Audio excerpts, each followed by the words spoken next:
იცით რომ საქართველოს არაერთი სოფლის სკოლაში პირველ კლასელები არ ყავთ. მაგალითად, წელს მაღალმთიან აჭარაში ახალი სასწავლო წელი 29 საჯარო სკოლამ პირველ კლასელების გარეშე დაიწყო. ეს სკოლები მდებარეობს ხულოში, შუახევსა და ქედაში. რესურს ცენტრებისგან მიღებული მონაცემების მიხედვით, აჭარაში ყველაზე კრიტიკული მდგომარეობა ხულოსა და შუახევის მუნიციპალიტეტებშია. მაგალითად, წელს ხულოში 10 საჯარო სკოლაში არ ყავთ პირველ კლასელი.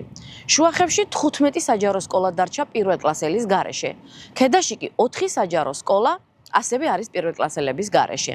ამავე დროს, მაღალმთიანი აჭარის სოფლებში გაიზარდა იმ სკოლების რაოდენობაც, სადაც 1, 2 ან 5-ზე ნაკლები პირველ კლასელი ყავთ კლასში. გასულ წელს ქედაში ერთი სკოლა საერთოდ დაიხურა, რადგან სოფელ ნამონასტრევის სკოლაში მხოლოდ 1 ბავშვი სწავლობდა. შეგახსენებთ, რომ ეს მხოლოდ აჭარის მონაცემებია, სადაც ჩობადობის დონე ერთ-ერთი ყველაზე მაღალია, როგორც წესი, საქართველოს რეგიონებს შორის. აჭარის სოფლებში ამბობენ, რომ სკოლებში პირველ კლასელთა კლების მიზეზი ისაა, რომ წლიდან წლამდე სულ უფრო მეტი ახალგაზრდა ტოვებს სოფელს და ქალაქში გადადის საცხოვრებლად.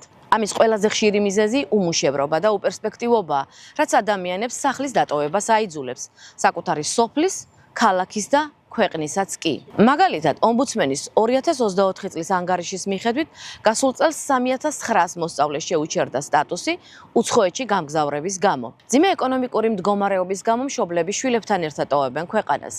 ცალკე თემაა რა ხდება ქალაქის სკოლებში, სადაც ინფრასტრუქტურა ვერ პასუხობს მოსწავლეების საჭიროებებს, მაგრამ ამაზე სხვა დროს ვისაუბროთ. თქვენი სოფლებიც იცლება? კომენტარებში მოგწერეთ ამის შესახებ.